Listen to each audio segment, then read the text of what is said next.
Welcome to the Hunt Test Hobo Podcast, your place for truckside chats and insights into the retriever game. Whether you're just getting started or you're a seasoned handler, this podcast is another resource for tips, tricks, and insights from both the amateurs and professional trainers' perspectives.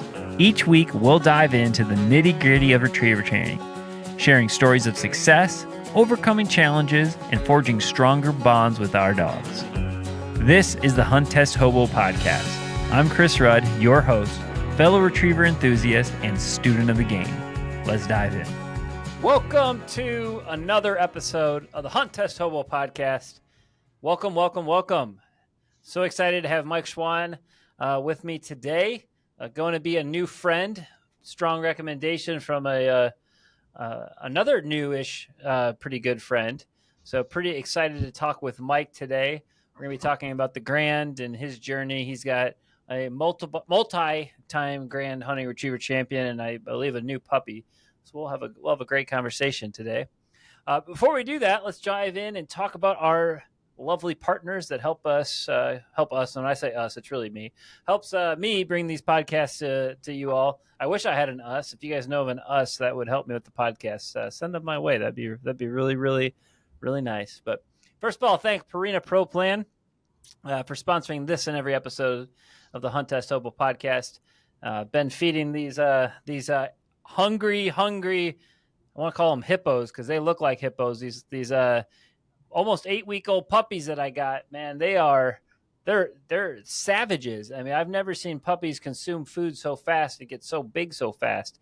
They're huge little 13-pound chunkers, but they're all going home this week, which is good. Well, not all of them, but most of them are working their way home to their forever homes this week, which is really nice for me because I'm really tired of scooping poop.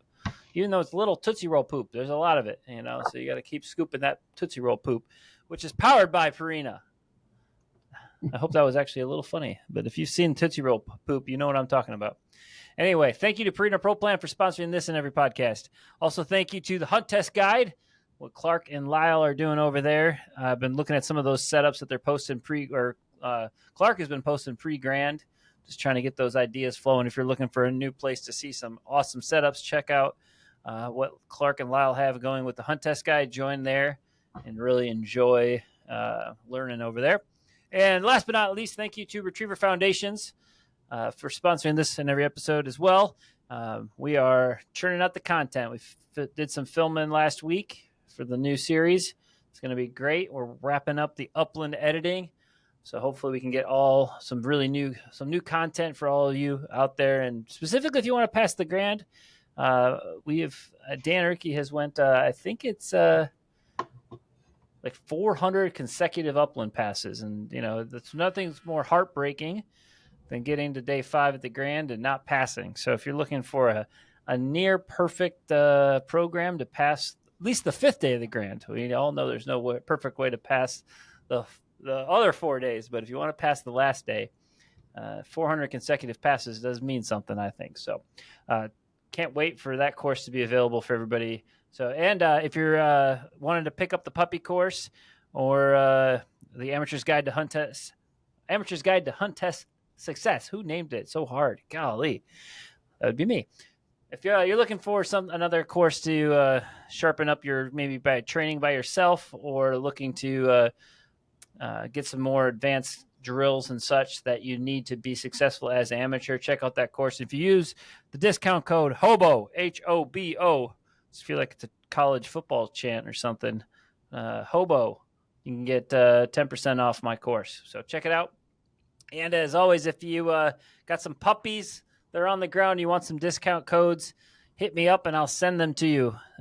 We have sent out quite a few, about 100 discount codes now to people out there that have litters on the ground. So if you got more litters on the ground and you want some discount codes for the Puppy Foundations course, shoot me a message, text me, whatever, and we'll get you some discount codes. So now that we're through all those sponsors and partners, but I do want to thank them. I'm glad that they sponsor the podcast so we can keep doing this. It's not free to do this, so I appreciate them. Mike, welcome, sir. Thank you, Chris. It's nice to meet you. Nice to meet you. We had like a 10-minute conversation when I vet people and being like, hey, tell me a little bit about your story. And I was like, all right, this is going to be a good one. Let's just stop talking, because if we talk, we're just going to have to repeat the whole conversation. So, Mike, for those that don't know you, and for me, because I know that you're a Bears fan, which I just found out. We're recording this about an hour before the good old Bears play against the Vikings, and I'm hoping we're not embarrassed. I'm hoping we don't. If you're a Miami Dolphins fan, I'm sorry. That was pretty rough to sit through that. I'm hoping I don't have the same feelings that you all probably had as you guys got your butts kicked by Indiana, right? I think it was Indy. Did they play Indy? I'm not sure. Yeah, I think it was Indy. Yeah, they got beat by some Daniel Jones guy, some reject guy from New York. What's that about, Miami? Anyhow, Mike, welcome, and why don't you give me a little bit of your background? Go Bears. Yes, that's what I'm talking about. I'm originally from suburbs of Chicago, northern Illinois. Grew up in a town called Barrington. Oh, yeah. Good, Palatine area. Yeah. And which really close to the Grand in Wisconsin at Whistle. So I felt like I was in my old stomping grounds there. Got to visit some friends. So that's nice. But yeah, thanks for having me, Chris. I'm excited to share tonight, and just a little bit about my journey, and really express appreciation for the people who have helped me along the way. A lot of professional trainers who I'd like to thank, and really encourage other amateurs to go to the Grand. And a little bit about me. So I live in Loveland, Colorado, and my wife Janine and I have been in this house since 2000. Went out to Colorado in 1987, and haven't been back to Illinois except to visit since. So I've been out here for a while. What drew you to Colorado? Was it a job?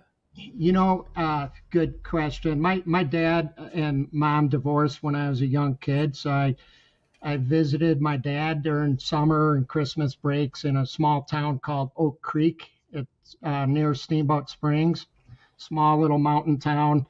And so that was kind of nice. Did a lot of big game hunting with my dad, but never did any bird hunting until I got my first lab. And that was around 1987. Got a lab out of the paper, named him Joey, paid $150 for him, and we went grouse hunting. Yeah. And so that was my first lab, and took him pheasant hunting when we moved to Fort Collins, and went back to school a little later in life. So definitely, I'm a Bears fan, but I'm also a CSU Ram fan. So go Rams, and beat CU. When you think Colorado, everybody, college football, do not think of University of Colorado.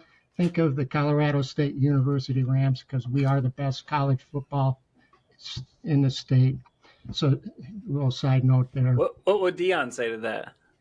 Yeah, Dion wouldn't be happy, but I kind of like Dion. That's okay.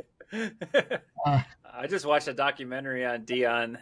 I mean, I was born a year after you moved to Colorado. So, but Dion was just about, when I was really young, Dion was like doing the two sports thing. And there's a little Netflix documentary that's only like 60 minutes about how he played in I can't remember, was it the World Series or the play, like was it the ALCS or something like that? But he played there, and then he went and he played for the Falcons. Yeah. And Nike like picked him up in a helicopter and flew him around. I mean, I only know Dion as like the retired Dion. Like, I don't really remember him playing. And to watch what he was doing, I was like, okay, he's actually as good as he said he was. Yes. Like, it was pretty incredible. Yeah. Yeah, I got to give him credit for sure. So I kind of am rooting for him to succeed as a coach, but I can't stand the team. The fans in particular. Yeah, so, yeah. Well, that's anyway, that's how I feel about Michigan. So there's that. So that was my first dog, Joey. We were out pheasant hunting after we moved to Fort Collins. Started school there. We started going pheasant hunting in eastern Colorado, and just incredible experience with this dog. I was really impressed with how birdie he got around pheasants, and how good he was. And then passed away. Had a stroke out hunting, actually. Ooh. Last day hunting, and I just noticed he wasn't moving as quickly anymore. He didn't seem to be in any pain, but I had to carry him and lift him into my car and drove him home, and was by his side, and he naturally just passed away peacefully, not too bad. So I buried him that night in our backyard, and the next day looked in the paper and went out and got another lab that day. The next day after he passed away, I paid $300 for this one. And his name was Luke, and kind of did things backwards. So got the dog, then I went to a sportsman show, and there was an HRC club. There are a couple HRC clubs doing dog demos, and that just blew me away. It's like, okay, how do you get that dog to hold the bumper in its mouth? I just didn't understand that. But that was pretty neat in itself. Did they do the demo in a booth, or where was the demo? Like, was there grounds that they went to, or what did they do? Yeah, no, it was inside. It was in a convention center inside, and so they roped off an area and just had an area where they were doing drill work, and it was just pretty impressive. So I joined Platte Valley Hunting Retriever Club, and that's my home club. Extremely thankful for all the members of Platte Valley. It's been an amazing club, amazing group of people, very supportive, and I've never looked back. And just when Luke made me famous by in one hunt test, I have to share with you if it's okay. Is this famous in a good way or famous in a bad way?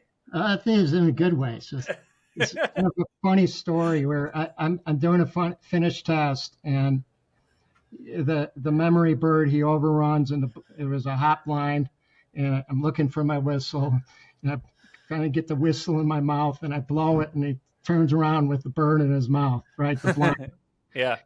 And so I said, oh, geez. I said, Luke, give. And he spit out the bird, and I handled him to the mark, and then I ran the blind and walked away with the ribbon. So the blind retrieve, they have to retrieve it. I didn't actually know the rules on that, because I know on a diversion, if they drop it, you're good, but I've never heard of it on a blind.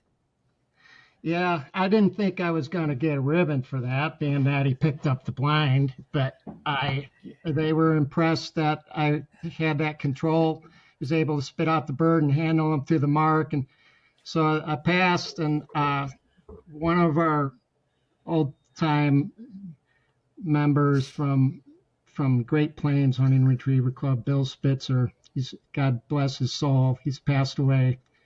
He asked me, Mike, he goes, how did you do that? What did you do? You train for that? Is that something you trained for? And I was too embarrassed to tell him. It was just through mistakes of training. Like when I trained him, I set up a double T from hell. Okay.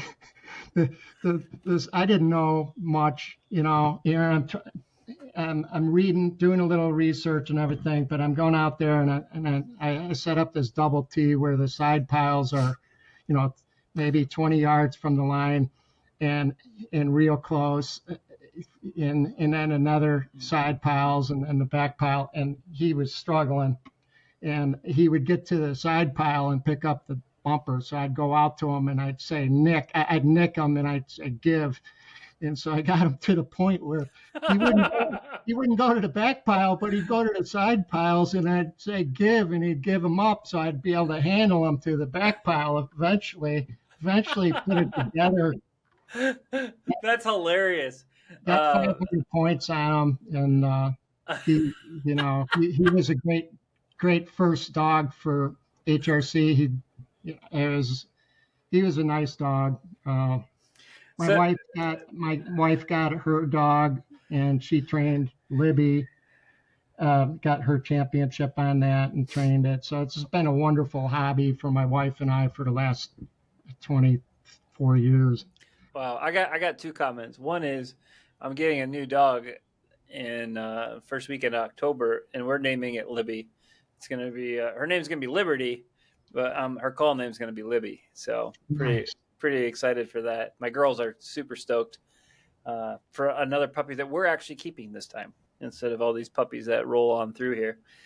So super excited about that. And then for those that are listening, if you actually have that problem, like Mike was talking about, and your dog does pick up a bumper on the side pile, what I have done in the past is I just walk out there, and if I can, I just step on the bumper so it's forced to come out of the dog's mouth, and I cast it to where it's going. But if you want to try Mike's way, have at it. It might work. I wouldn't recommend it. What do you do now? What do you do now? I've been to a lot of professional seminars. Chris Jobman from Flatliner Kennels has put on a couple of great seminars that I've had the privilege of going to, and he does a single T, and so I just was. There's an easier way. There's a much easier way. You don't have to battle through with your dog through every step of the way, and you shouldn't. And so I simplified it, separated the over piles a little bit, put them out a little bit farther over, and tighten it up after he was successful but it's a lot easier. For whatever reason, there's an ongoing debate in my training group about whether to do the double T or not. And I guess, my friend, if you're listening, more and more people are saying you don't need to do it, sir. I am not one of those. I don't do the double T. I do a mod T, which is, I think, a simpler version of that. But anyway, we don't need to get into that. That's not the point of today's episode. But it is a great debate for some reason. Not sure why. But anyway. Yeah. So Mike, your wife trains with you? Yeah, she's kind of been out of it since her dog passed away. But we're looking for a yellow, hopefully out of Lewis, for her to get here. And so hopefully that'll happen. But we travel together, go to the Grands together, all the hunt tests all over the country. So that's been good. But when Luke was in his older age, I began to train and correct some problems that he had, and I began to realize, geez, this dog is a really good dog. I wonder if the question popped up in my mind, and I've been ridiculed for it by professionals, but the question was, what's the oldest dog that ever passed a Grand, right? And because I was thinking about entering him, and I was laughed at because they knew that I just wouldn't have a successful experience there, and they were right. But I began to think about the Grand and had that as a goal back then. And it's like, if I ever get another dog, that's something I'm going to train for. I did get another dog, and it just didn't work out, the breeding and the fact that he was just extremely high drive, and there was a little vocal in his line of breeding, and the combination that and probably I hunted him too early and too often, got too much excitement. I just never he was a vocal dog, especially on the honor, and could never get that fixed. So I didn't make it with that dog, but got a dog. My next dog is Lewis. He's been a great, amazing dog to train. Yeah. And, I got Lewis. He's he'll be 11 in November.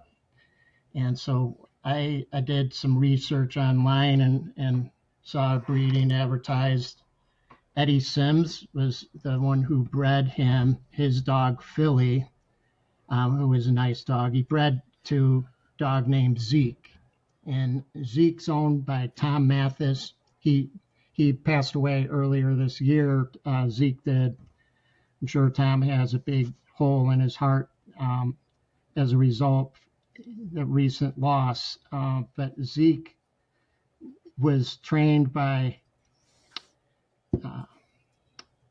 Scott Greer and North Fork Retrievers, and amazing animal, dual Hall of Fame dog, Grand Hunting Retriever Champion ×5, dual Hall of Fame. Just really was impressed with the videos that I watched of him, and so I drove out to Tennessee and picked up Lewis, and been really blessed by Lewis, and as he's just been an amazing dog, very trainable and responsive, and just been really a great dog. Yeah. So Lewis was he your first dog to have success at the Grand? You ran your other dog Luke at the Grand a few times. No. It sounds like, or no? No, Lewis was the first dog I ever ran the Grand with, and I think it was he might have been 5. It was in 2000. Wow! So you started running him at 5 years old, and he got 7 passes now. Or how many does he have now? Yeah, 7. Wow! So he's been on a roll. I guess he doesn't really come into heat, so you don't have to skip any, huh? Oh yeah, that's true. That's a plus. But I've missed a few, but for the majority of time, I've gone to both Grands each year. It's addictive. It is extremely addictive. What do you like so much about the Grand? Well, I tell you, the pre-training is probably the funnest part of the whole deal. My first Grand was in Texarkana back, I think it was 2018. And I was in a training group, and Dane Johnson from Apex Retrievers, Chuck McCall out of Louisiana, and Bill Schaefer, High Desert Retrievers, Justin Jackson, Justin Jackson from Texoma Retrievers. All these guys were together, plus about 20 or so people that I met from Louisiana. Just the funnest group of people I've ever been around in my life. Okay? There's nothing like it. It was a lot of fun, and I tell you, without the pre-training, there's no way I would have passed. And I failed my first couple Grands, but the pre-training, and the help that I received from those professionals, they've since broken off into their own training groups. And I'm training with Bill this year, and so Bill's part of Clark's whole group. I met Bill when they were. I didn't run the spring Grand because Winter had puppies, but or she came into heat over it, I think is what it was. But anyway, I drove down because they trained at Dan's, and so I did an interview with him for the podcast, and then I hung out with them, and man, they do have a good time. I'll say that. So and I'm in the group text with everybody, and it's a really good group text, most which cannot be repeated on the non-explicit airways of the Hunt Test Hobo podcast. So, but it's nothing like really bad, but just stuff that guys don't want to have to get out. I don't partake in most of it, but I do laugh. But and Blake, Bill is not the instigator of it. It's mostly a few other people, but you're right. Like, I love the pre-Grand training. It's one of my favorite parts of it. I don't get to do it as much as I did the first 2 Grands I ran, because just with my work schedule, I try to just go in pre-Grand training like 3 days just to try to get the dog a little less geeked out than they will be on your first day of the Grand. But really, that's all I'm trying to accomplish, because I know that at that point, you're not really going to learn too much. You're just going to kind of help them be in that, in that space, and maybe you can catch them doing something that they wouldn't do in a normal weekend training. But so you failed your first 2 grands or 2 or 3 grands, you said. What did you change? Like how did you end up being successful and then passing 7 times after that? Just made little tweaks along the way. And for example, the first grand at Texarkana, we had our land test, and he did the marks great, picked up the triple clean, very well. And on the blind, I didn't think it didn't look to be an extremely difficult blind, but when you got a dog that's just, I think even though that through the pre-grand training, it does look like a hunt test, and it feels like a hunt test when you're pre-training at the grand, and you can get some corrections in. By the time that 4th day or 5th day pre-grand training comes around, they just settle down, and he was calm in the blind, and but when we got to the blind where we run in the blind, he auto casted on me, and then I think he did auto casted twice. He was just excited, and that was all it took. I was thinking, okay, I think maybe I have ones, and then you're sitting down, and the judges have to get up out of their chair and come and be nice and walk over to you and explain to you that, no, you're out. I'm sorry, we got you out for lack of control. It's like, okay, thank you. Thank you. What series was that? Was that the first series or second series? First series. Ooh. That was the first series. So the second grand came back and went out in the second series, made it through the first series, and then a little bit of progress. Yeah, that was in South Carolina at She-Ra. Beautiful area. Just opportunity to travel the world and see these states. I've never been down south before this. Yeah. And it's just been amazing. And then I'll never forget. Like, that is something that I do appreciate about the Grants. When it was in Natchez, and then it was basically in Natchez in Louisiana. It was in both states, or it was in Mississippi and it was in Louisiana. And I remember I think I ran it the first day, and then we were going to have we didn't need to be there till 11 or something. We did our land series, and we had water the next day. And I just drove around Natchez. And when I got to the Mississippi, the Mississippi is big where I am, but it's an ocean. When it gets to Louisiana, I was like, because I drove down at night, pulled an all-nighter and drove down. So I didn't see the river get bigger as I came down. But when I stood on one of these big giant, I want to say it's a break wall. I'm sure it's something to stop the flooding from getting to the town. I stood on the top of that thing and looked down at the Mississippi River, and I was like, whoa. It was another level. And I know the people down south are, it's not that big of a deal. But as a Yankee, I was like, holy cow. Yeah. And I'll tell you what, the only other thing I remember about Natchez, did you do Natchez a couple years ago? The gnats were terrible. They were mean little suckers. And I'll never forget, the only thing that kept them away was it was some girl's perfume that you got from Walgreens. And I'll never forget it. Somebody came up to me and was like, you need to try this stuff. Because we ran out of, they had the prisoners working as bird techs. Do you remember that? Yep. And the cop would sit at the top of the hill, and then there would be 3 people that they, were jail or prison or whatever, in their bright orange, their orange, prison gear. And then they were we'd put them in the little hides and stuff, but then they had to there was union rules or something. They had to leave. So when they left at a certain time and we still wanted to keep running, they asked, the amateurs who had one dog to go throw birds. So I remember I got out there, I'm in this little hut, because they started using turkey blinds, but then they still built it all around. and those gnats were in there, and I wanted to die. I was like, this is the worst. I can't believe I'm doing this. They need to pay me or something. I was like having a little freak out mode just because of how bad the gnats were at Natchez, Mississippi. So I'll never forget that. And then that was the year that the river flooded overnight one night and the alligators, wasn't it the alligators that like filled up one of the test sites and they had to move it because it was like I had 100 alligators on it or something. It's a good thing I hadn't heard of that.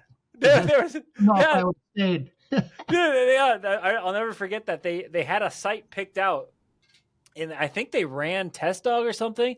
And then the day the Grand started, somebody that was in the flight would totally remember this, but it flooded, and it like the river went up like 5 feet or something, and all these alligators moved from one pond into where the site was, and they're like, we can't do this. We got to switch the site. So that's a good thing. Yeah. Who wants to run those alligators? So anyway, I'm sorry. I don't even remember where we were going, but I was just swapping some grand memories. But oh, the beautiful, the traveling and stuff. So yeah, I guess I was just kind of echoing like how cool that part about moving around. But I do appreciate that we don't go too far though. Pretty much we just go up and down the Mississippi as it's been. Just with the size of the Grand, we can't really go too many other places. Yeah, it's a little easier for you being in Illinois, I think. Yeah, you pretty much got to go east no matter what, right? Sorry about that. Yeah, it is what it is. It would be nice to have it up here, maybe Montana or something, but I just don't think that nobody has the grounds anymore. But, yeah. So what did you change in your program to eventually pass the Grand? You know what? It was a big eye opener for me about how to handle on blinds in the Grand versus a finished test. I think I was literal casting at the Grand, and my dog may or may not have made it back to the line to the blind, and so I've learn to train to make sure that your dog can change directions, and take those angled casts a long way. Yeah. Versus just, and then incorporating that when you're handling at the Grand, don't be afraid to exaggerate a little bit to get them over the line to the blind.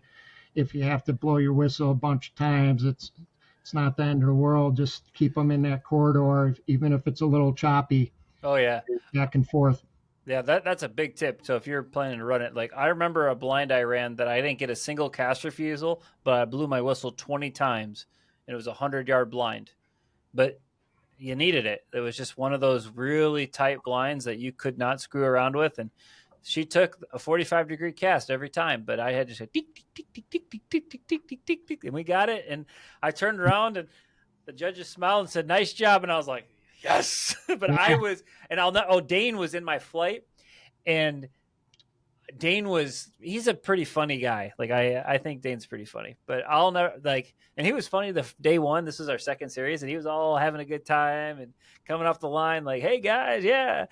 But when he walked up and ran his first dog on that blind, he was the most serious I've ever seen him the whole way through the second series.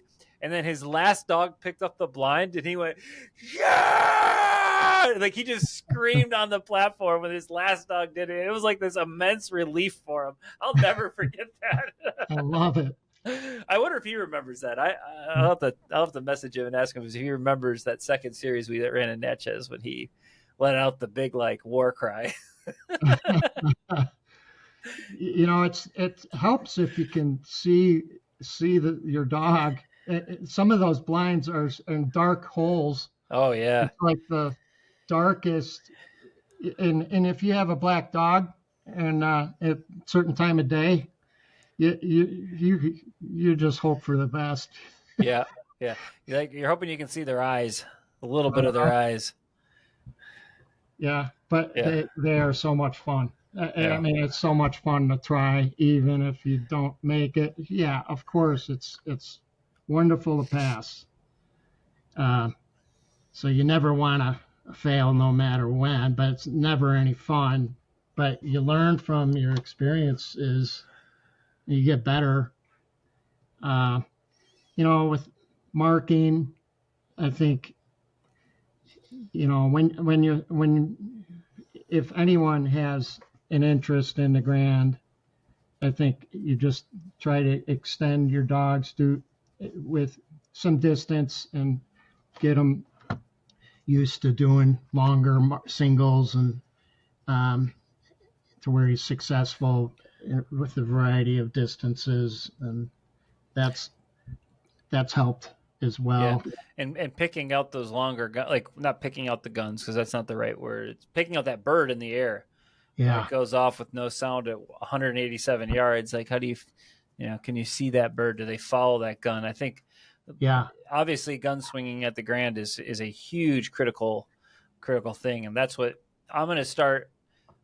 About 1 month out is when I switched to only grand training. So like right now I'm doing HRC kind of setups once or twice a week, but most of the time I'm doing field trial setups. A month ahead of the grand, I'll be sitting at the bucket and every setup will have some sort of swing with the gun, find that bird, because that is the most important. It's probably, there's a lot of importance, but for my dog specifically for winter, it's find that bird, swing with me. And from what I noticed in the last grand I ran, I don't know if this is true for every flight, but there was 2 land setups where the birds came from. The birds were like, they weren't mom and pops, but they were 2 hides at different distances, but were very close to each other. And one thing that I always practiced, and I changed it after this grand, is I always made a really big swing to the next gun, big swings around. And Winter missed a mark that came from almost the same place as the last one did, because when I shucked the gun, she went and was just like trying to figure out where I was going. It's like, no, keep focusing. So that's a good point. I think it seems some of the grands, they've had some tighter marks recently. It seems like and that's come to be an Achilles heel for me too, because I think HRC does a great job of making sure that each mark has their own distinct area and hunt area. And that's when they get tightened up, like you're saying, your dog, it's easier to miss them. Yeah. So, I'd agree with that. That following the gun, being able to look out over that gun barrel to pick that bird up that's got the tree line behind it. Yeah.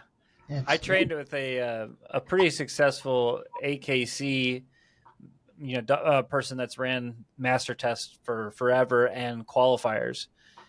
And I was showing and she's like, hey, can I train with you? She trains at the same grounds that I train at. And I was like, yeah, but we never could make our schedules work. Well, my friend Doreen Reinhardt drove down and she trained with me. And I was like, what do you want to work on? She's like, I want to work on the grand. She's got a dog that's, a younger dog is going to be their first grand. She's like, I need to work on picking out the long gun. And so we set up at 250 yards, a bird that broke the skyline, but, was really, really far, and just practiced doing that. And when I was explaining the grand to this person that's ran a lot of master tests, was like, wait, what do they have to do? And I was explaining how there's no shot in the field. There's no duck sound. I'm like, oh, no. The gun is everything. They have to follow the gun. And she's like, okay, that is a whole nother level of difficulty. There's, just finding the birds is challenging. I said, it's not the same on water. I mean, most of the time you don't miss a mark on water because you can hear the winger noise. It's close enough. You can. I know that there's been, in the early morning or at night, you might miss it against the tree background, but it's really about those long landmarks of looking out and finding those landmarks is a whole nother level of difficulty. Very cool. Yeah. So what kind of advice would you give to somebody that's preparing to run their first grand? Do a lot of praying. Make sure your relationship with the Lord is in good shape. No, seriously, just, I think when if you have a dog currently and you haven't ran the dog, and you may have a finished title on him, and he's doing well with that, that's great. But and you could try the Grand, but it may be your next dog that you have success with at the Grand. Maybe not, but I think when you get a puppy, and if your goal is to someday run the Grand, well, actually, I think you should train like you're going to run the Grand, regardless of whether you run the Grand ever or not. There's nothing about training to run the Grand that's going to hurt you in running finish tests or anything. So I think you should start from the get-go, making sure your standards are high, and going from the holding blind to the bucket, of course, and your line manners. That's something I've really worked on with Lewis, and he's the type of dog that he will sit like a rock and not move until he moves. And then he's really moving. Most of the time, a lot of times with Lewis, it's on the second mark, after the second mark comes down, and if I don't remind him to sit, he's left on that second mark, and so I'll make sure to remind him at the Grand, especially. But if you're running a finish test and if your dog's creeping or will do that, don't be afraid to pull him. And it takes a lot of discipline to do that, but one or two times of being disciplined and pulling your dog if he's not behaving the way up to the Grand standard will work wonders, because then they'll learn. It's like, okay, even though it's a test, I can't get away with this. And then when you go to pre-training, I would definitely make sure you reach out to a pro in your area, ask them if you could participate in the Grand pre-training with them, and plan to do that.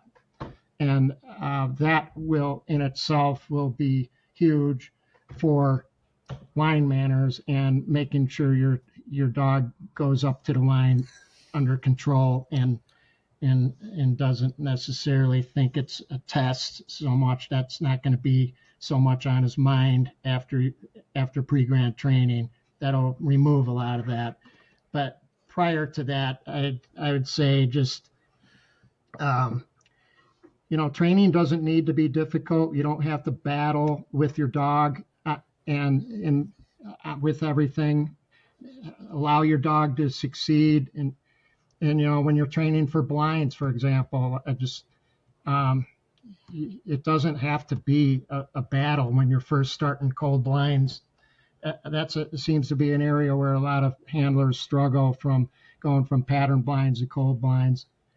I've learned through the pros to, after the single tee, do pattern blinds in multiple areas, and with different concepts and increasing difficulty. But just don't do one round of pattern blinds and then start running cold blinds. Give them some more pattern blinds in different areas, and then there's, I think, one of the things with blinds too. It doesn't hurt to show them where the blind is. Do some walk around blinds and show them where that blind is, especially if it's a more challenging blind. And teach blinds that are difficult. Take the time to teach them, and start at the water's edge in one halfway point, and then back up until you can run that blind successfully. But challenge your dogs with those taught blinds, but teach them. And you don't have to do cold blinds every single time. And do some walk around blinds and repeat a blind that maybe every third day if it's a difficult one, and then go to a different area and do some new ones. So it doesn't always have to be a battle. Yeah. And I think if you use that approach, you're going to have a really nice blind running dog that you'll be able succeed and do well at the Grand with. Yeah. I two things come to mind with you saying that. One is I keep going back to Bill Hillman said, I think I even mentioned this in the last podcast, training should feel effortless. Like those rungs of those learning ladder need to be really close, that they're just barely learning anything, but just enough every day to learn something, a little bit something new. So you're not getting in those big battles with the dog.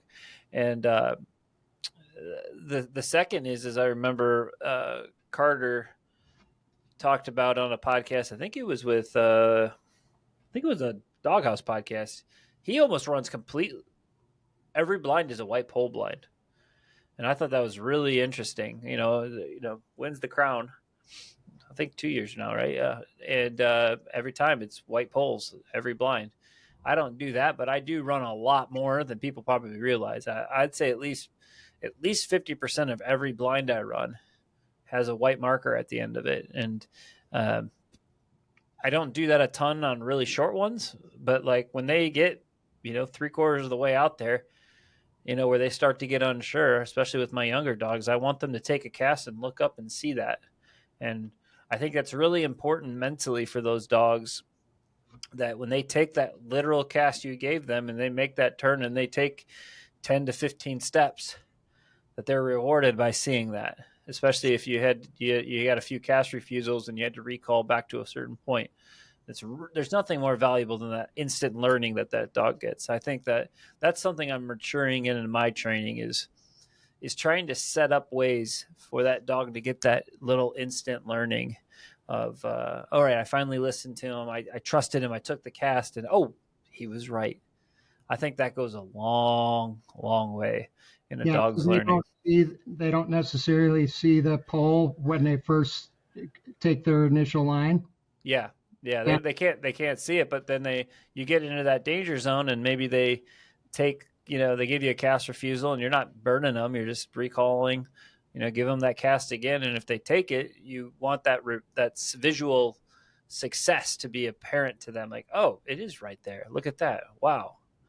Yeah. I'm talking about a young dog that's in the transition, from a probably an advanced seasoned dog into the really advanced, into an advanced finish dog. Like I do that all the time. And like anytime I start over with Winter, like she's had a litter or something, man, does she erode fast. It's amazing.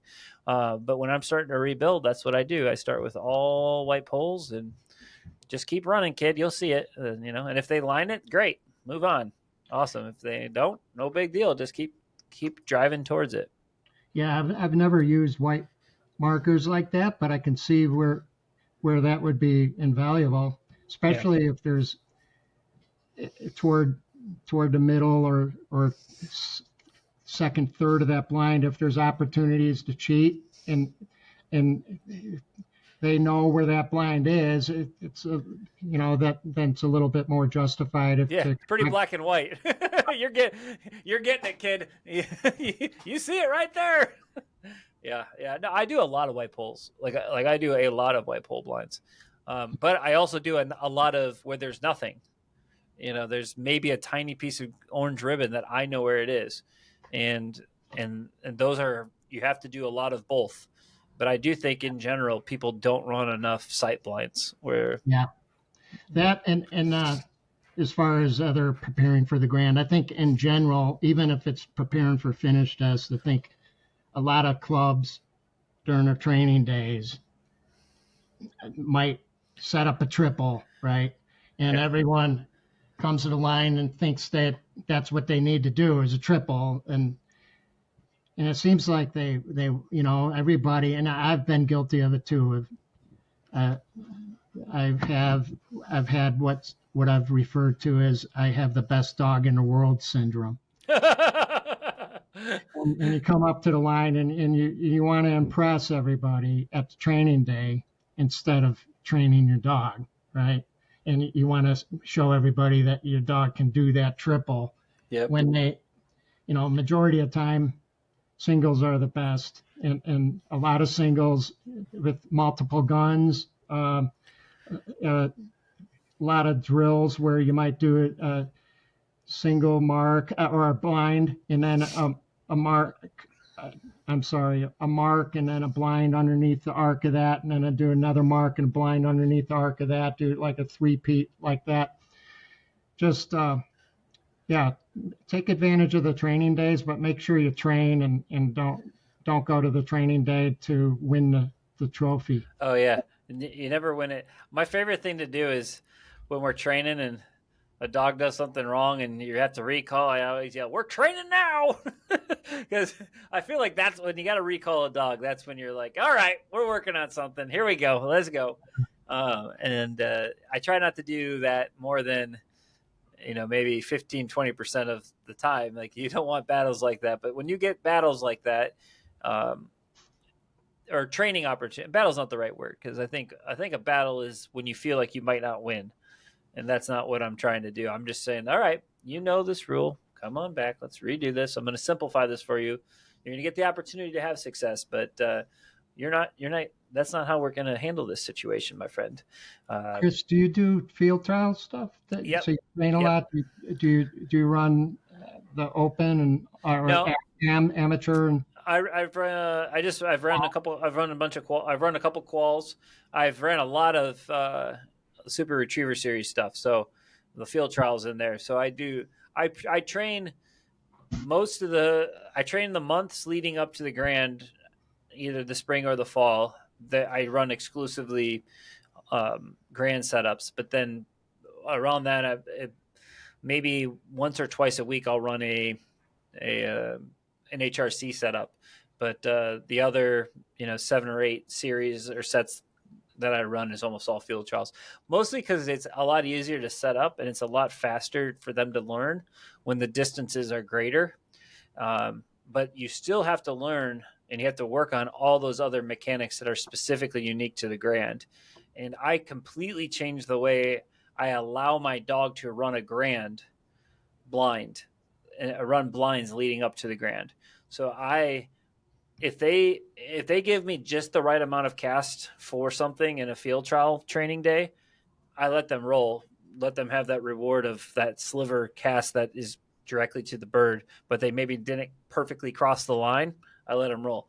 As soon as I start running the Grand stuff, if they give me that cast, I actually will stop them, either give us minor correction and give the same cast, and demand my dogs know that if you get stopped really quick and you get either recalled or you get a correction, you did not give enough angle. There's no other, because I'm so consistent with that, there's no other answer to the equation besides more angle. Yeah. And so I just really focus on that prior to the Grand, and I run a specific set of tune-up drill that I run 1 month before the Grand, and I'll begin setting that up, and where there's kind of 5 or 6 water blinds that I feel like are very common at the Grand, and things that you need to be able to do. You better be able to get a good cast off of a rolling point, because if you can't get that rolling point cast, you're in trouble. Because that's the one that'll get you at the Grand, in my opinion. That's where I see most amateurs fail, is where it's a gradual, it's not like a distinct sharp point that the dog knows I have to get it in the water. It's when it's really easy to kind of roll that cast to the wrong way. They turn the right way. They maybe go a little bit the right way. Like, you need that big commitment to water. So I set up specific blinds that I really challenge that specific cast leading up to the Grand. Wow, that sounds great. Sounds like great training. Yeah, I love it. I love training. I mean, I just eat it up. I've ran 2 things all summer. I ran a qual at the beginning of the year, and then I ran 1 finish test, or 1 HRC weekend. I ran seasoned and finished, and all I do is train every day. That's awesome. I just love training, man. It's so much stinking fun. The last thing, go ahead. Quals are fun, aren't they? Oh yeah. I love the quals are, in one day you can have a lot of fun. Yeah, you get in and out on them quick generally. Like, I've been to 1 qual where it was 2 days, and I was like, man, these are so much better when you get up at 2 a.m, drive, take a nap right when you get there, run your dog through your stuff, and hopefully you make it to the 4th and head on home. But the light never went on with field trial stuff with Lewis. He did get couple jams, but never could get a win or a second place. Yeah. There's some stiff competition. That's the difference. Is like every dog is good. Like not every dog, but probably at a qual, 50% of those dogs could win it on any given day. And it's just, does your dog have a good day or not? The last thing I will say for grand advice, and this is actually more for just any test.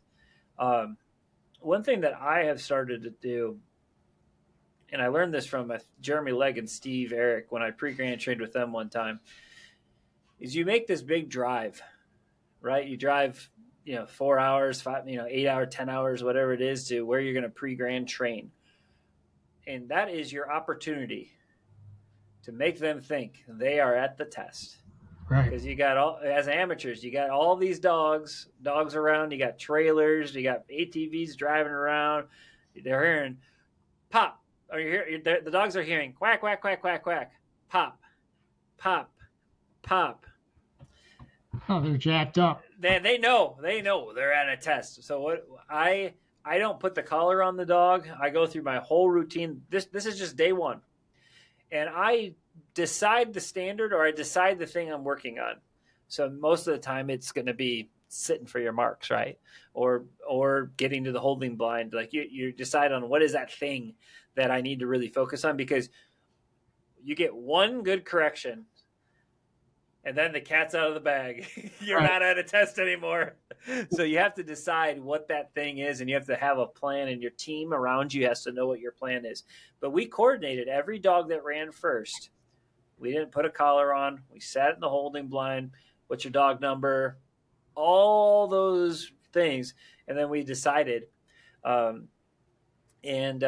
One year it was, sit down, don't move, don't do anything. And I said, don't correct until the third bird. No matter how much she moves, don't correct for the third bird. And they all went off, and she moved a little bit on the last bird, and we had a healing stick, whacked her on the butt, which she never saw the healing stick. We had it hidden by the judge behind us. So then she thinks the judge could get her. That's great. And then when they think the judge is whacking you, that's the ideal situation.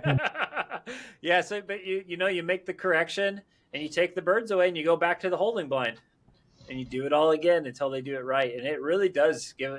And what I do a lot of times, and we're hosting a pre-grand training in Ohio in 2 weeks at Abbey Farms, specifically for this. All right, everybody, we're all driving really far. We're all going to get our corrections in for the first series, and then we'll train with collars and do everything, work on really hard, work on the other stuff after that. But this first series is pick the thing that you're going to work on. And this year for me, it's not going to be line manners. So I'm not worried about that. She's older. She doesn't move. What I'm going to do is I'm going to wait until she gives me some sort of cheaty reaction that I don't like, and I'm going to get her back. I'm going to call her back and be like, yep, you don't get that bird. You totally cheated. I'm going to call you all the way back in a test and rerun it. And I'm going to do the same thing for a blind, whatever she does. But I've picked out my objective based on what I have seen at the last finish test that she ran and what she lacked in. And so I'm going to make a point to correct that in that moment. And since I get to set the first series, what I'm going to set is something for my dog. And then after that, we're going to set up specifically for what other people want. But I mean, it's going to be a standard water grand test, so it'll be good. That is smart training, Chris. I love it. Yeah, that's setting your dog up like that first day. That's really great. I love it. So for folks that are listening, for your first finish test, season test, whatever it is, try to set that up. Call a pro. Say, hey, can I come train with you? And wait until the end to run your dog. Let that dog get all jacked up. Get them excited. Go through your exact same routine that you plan to go through on that day. Stand in a holding blind. Wear your camo. Have the people act it. Like, play it out. That is such a valuable thing that you can do. And maybe your dog doesn't get to do a single retrieve because they didn't do it right. Man, that's the lesson right there. They learn so much. That first grand down at Texarkana, I got to say, that's exactly what I did. I waited and then didn't have a collar on them intentionally. And sure enough, and I asked Bill Schaefer for help, right? And I'll tell you, he's got the gift of this using this stick. He's got the gift. There's like he can get off like 5 or 6 whacks within 1 second. It's unbelievable, but he is really good at it, and good timing, great timing. Sure enough, Lewis leaves on the second mark, and we got him back and got some corrections in. Yeah, and you got to tell your bird techs who are out in the field loading wingers, hey, be ready. This dog might break because I'll tell you what. Another thing that works really well if those people pop out of those hides and tackle the dog before they get the bird, your dog doesn't break again. Well, maybe they will, but they're less likely. And I'll never forget we did that with somebody that had a really hot fox red dog. That was a good friend of mine, and I popped out of the blind or the hide and stopped that dog, and it was like his whole demeanor changed about respect in the field. He's like, they can get me from anywhere. Like, holy cow, But you got to be careful. You don't want them flaring gunners. But for that dog, that was what that dog needed. And I'm more of the you hit the dog once just so they know that they didn't sit, and then you deny the birds. I feel like that works really good too. So that makes sense. But if I'm gonna ask Bill Schaefer to show me, like, how do you get 7 hits in a second? I've heard you're famous for that. I'm gonna text him right after this and said I got to hear this. So, but we got to wrap up because the Bears game is starting in 4 minutes, and I absolutely can't miss that. I'm already having all of my dog training friends text me and says the last one was try to remain calm if things don't go well tonight. So that's where I am. I'm gonna go get a nice glass of whiskey and try to survive it. So, Mike, thanks for joining me. It was fun to chat, fun to get to know each other, and I'm sure you're running this Grand. Will I see you there? Yes. Very good. I'll look you up. I'll figure out what flight you're in. Come see wherever Bill is. That's where I'm going to be, and hopefully I'll see you at the end. We'll see each other on the 5th. How about that? That's our plan. That sounds great. Chris, thanks again. Appreciate it. It was fun. Thanks again. Bye. Bye-bye.